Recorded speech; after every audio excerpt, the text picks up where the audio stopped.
Renungan Kefas mengumumkan tahun Yobel kasih karunia. Lukas pasal 4 ayat 14-15. Dalam kuasa roh kembalilah Yesus ke Galilea, lalu tersebarlah kabar tentang dia di seluruh daerah itu. Sementara itu ia mengajar di rumah-rumah ibadat di situ dan semua orang memuji dia. Menurut ayat 15, Tuhan mengajar di rumah-rumah ibadat. Rumah ibadat adalah tempat berhimpun di mana orang-orang Yahudi membaca dan mempelajari kitab suci. Kejatuhan manusia ke dalam dosa merusak persekutuan manusia dengan Allah, membuat semua manusia mengabaikan pengetahuan akan Allah.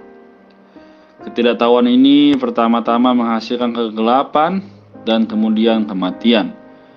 Manusia penyelamat sebagai terang dunia datang ke Galilea, negeri kegelapan, di mana orang duduk di dalam bayang-bayang kematian, sebagai terang yang besar untuk menerangi mereka.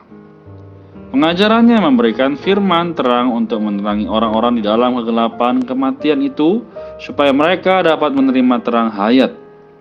Pengajaran manusia penyelamat ini membawa orang-orang keluar dari kegelapan iblis ke dalam terang ilahi. Manusia penyelamat datang ke Nazaret, tempat dia dibesarkan.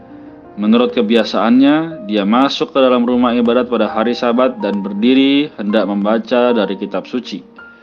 Kepadanya diberikan kitab Nabi Yesaya, kemudian dia membuka kitab itu dan menemukan nas di mana ada tertulis, "Roh Tuhan ada padaku, oleh sebab ia telah mengurapi aku, untuk menyampaikan kabar baik kepada orang-orang miskin, dan ia telah mengutus aku untuk memberitakan pembebasan kepada orang-orang tawanan dan penglihatan bagi orang-orang buta, untuk membebaskan orang-orang yang tertindas, untuk memberitakan tahun rahmat Tuhan telah datang."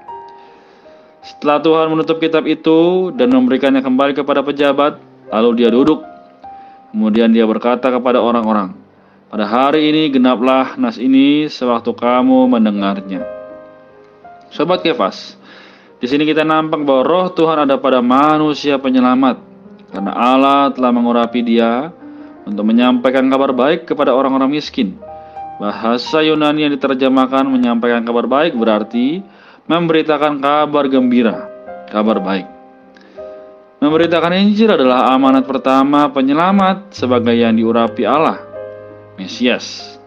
Kabar baik harus diberitakan kepada orang-orang miskin, yaitu miskin dalam hal-hal surgawi, rohani, dan ilahi.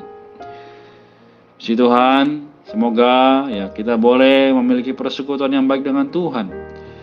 Kita boleh bertanya, "Tuhan, apakah aku sudah bersekutu denganmu dengan baik? Apakah kita telah mendengar kabar baik yang Ia beritakan?" Maka kita juga perlu berdoa agar Tuhan menerangi kita dan mengenal Dia, Sang Manusia Penyelamat. Tuhan Yesus memberkati.